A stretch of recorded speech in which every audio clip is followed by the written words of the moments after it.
We're in Warwick this week where the city's decision to pay 75 management employees cash bonuses for not calling in sick is not only raising some eyebrows, but a lot of questions as well.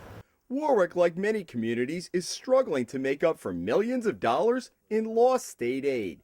So we wondered why dozens of managers, some making six-figured salaries, would get the extra money in such tough times. It's absolutely the wrong message. We're in the worst economic recession since the Great Depression. City Councilman Steve Marola says the administration missed a chance to make a statement to taxpayers. People are losing their homes. They're getting foreclosed on. They're losing their jobs. They're getting pay cuts. They have no health insurance. And we're basically saying to the public, by the way, we're giving bonuses if an employee tells the truth and shows up at work. The Hummel report found 162 people receiving the bonuses. The lowest check, a couple of $100s. But we also discovered dozens of high-paid managers who got the extra money, ranging from $1,600 up to nearly $2,000 each. They include the head of the Department of Public Works, whose salary is $111,000 a year, the personnel director, who makes $101,000, the tax collector, who earns $96,000, and the head of the water department at almost $90,000.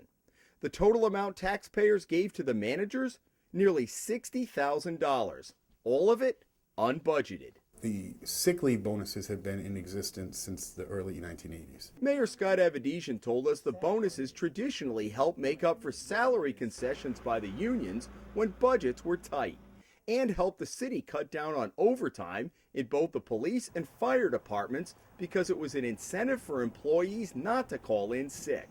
Management employees have also been promised a bonus, but have no contractual guarantee. Couldn't you have stepped in and said, look, $60,000, you have people, Mayor, who got those bonuses, and I looked, $70, $80, $90, $100, $110,000, and they got an extra $1,800. What does that say to the guy who may be unemployed, Sure, or is struggling to pay that car tax and all of that? What message does that send? Well, obviously it sends a bad message when you look at the fact that many people should just be thankful that they continue to have employment here. But the bonuses are not the city's only concern.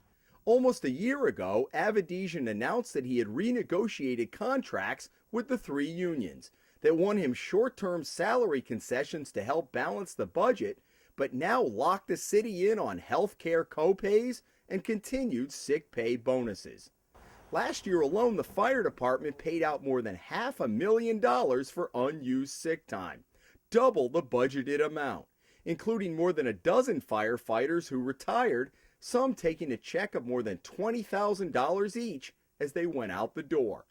Avedisian admits in our interview there is such an acute crisis in municipal budgeting these days, he's had to trade tomorrow for today. I mean, think about it. You have, every time you hit a bad budget cycle, it is, I need relief from where we are today, and that's how you end up getting additional holidays, additional benefits, additional perks, because there's no cash to give out that time. Did you think you had leverage a year ago in February, or did the unions have more leverage? I think we had more leverage the last time. And were you satisfied with what you extracted from that contract?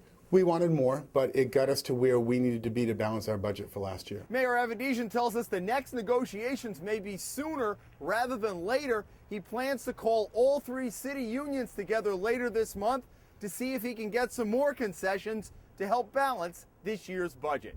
In Warwick, Jim Hummel for the Hummel Report.